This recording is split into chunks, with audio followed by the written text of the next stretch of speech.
Hello മക്കളെ, 8ാം ക്ലാസ്സിലെ second ചാപ്റ്ററിൽ വളരെ ഇമ്പോർട്ടന്റ് ആയിട്ടുള്ള അടുത്തൊരു പോയിന്റ് ആണ് നമ്മൾ ഫ്രിക്ഷണൽ ഫോഴ്സ്. ഫ്രിക്ഷണൽ ഫോഴ്സ് ആണ് ഘർഷണ ബലം എന്നാണ്. ഈ ഘർഷണ ബലം ഫ്രിക്ഷൻ ഫോഴ്സ് രണ്ട് ടൈപ്പാണ്. ഒന്ന് റോളിംഗ് ഫ്രിക്ഷൻ, മറ്റൊന്ന് സ്ലൈഡിംഗ് ഫ്രിക്ഷൻ. റോളിംഗ് ഫ്രിക്ഷൻ ആ പേര് കേൾക്കുമ്പോൾ ഓർത്ത് വയ്ക്കണം, മലയാളം മീഡിയക്കാർ ഏതാണ്, ഉരുളൽ ഘർഷണം എന്നാണ്. ഇനി സ്ലൈഡിംഗ് ഫ്രിക്ഷൻ എന്ന് പറയുന്നത് കേൾക്കുമ്പോഴത്തേക്കണം അത് നിരങ്ങൽ ഘർഷണമാണെന്ന് ഓർത്ത് വയ്ക്കുക. ഉരുളൽ ഘർഷണം എപ്പോഴും കുറവാണ്, അതുകൊണ്ടാണ് വാഹനങ്ങൾക്കൊക്കെ ടയർ ഇങ്ങനെ കൊടുത്തിട്ടുള്ളത്. ഇനി നിരങ്ങൽ ഘർഷണം വളരെ കൂടുതലായിരിക്കും. അപ്പൊ ഏറ്റവും കുറഞ്ഞ ഘർഷണ ഫലം ഏത് വെച്ചാൽ അതേതാണ്, റോളിംഗ് ഫ്രിക്ഷൻ. റോളിംഗ് ഫ്രിക്ഷൻ, ഉരുളൽ ഘർഷണം എന്ന് ഓർത്തു വയ്ക്കും. അപ്പൊ ഇതിന് എക്സാമ്പിൾ ഇങ്ങനെ ചിത്രം തന്നിട്ടുകൾ ചോദിക്കും. ഈ ചിത്രത്തിലേക്ക് നോക്കിയാൽ തന്നെ ഇയാൾ ഈസി ആയിട്ട് വലിക്കുന്നുണ്ടാവും. കാരണം എന്താണ്, ഇത് റോളിംഗ് ഫ്രിക്ഷൻ ആണ്. അപ്പൊ സ്വാഭാവികമായിട്ട് അവിടെ എന്ത് ചെയ്യുന്നു, ഫ്രിക്ഷൻ കുറയുന്നു. അപ്പൊ ഈസി ആയിട്ട് നമുക്ക് എന്ത് ചെയ്യാൻ പറ്റും, ഉന്തി കൊണ്ടുപോകാനൊക്കെ പറ്റുന്നുണ്ട് അല്ലേ. ഇനി രണ്ടാമത്തെ ചിത്രം സ്ലൈഡിംഗ് ഫ്രിക്ഷൻ, അയാൾ എട്ടങ്ങാറായിട്ട് വലിക്കുകയാണ് അല്ലേ.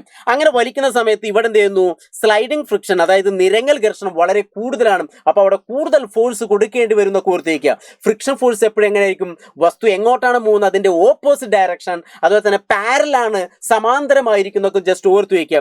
ഇനി ഇങ്ങനെയുള്ള ഘർഷണ ഫലങ്ങൾ, ഫ്രിക്ഷൻ ഫോഴ്സുകൾ കുറയ്ക്കാനുള്ള മെത്തേഡുകൾ വളരെ ഇമ്പോർട്ടന്റ് ആണ്, പഠിച്ചു വെക്കണം. എന്താണ്, ഒന്നാമത്തെ ലൂബ്രിക്കന്റ്, സ്നേഹകങ്ങൾ ഉപയോഗിക്കുക.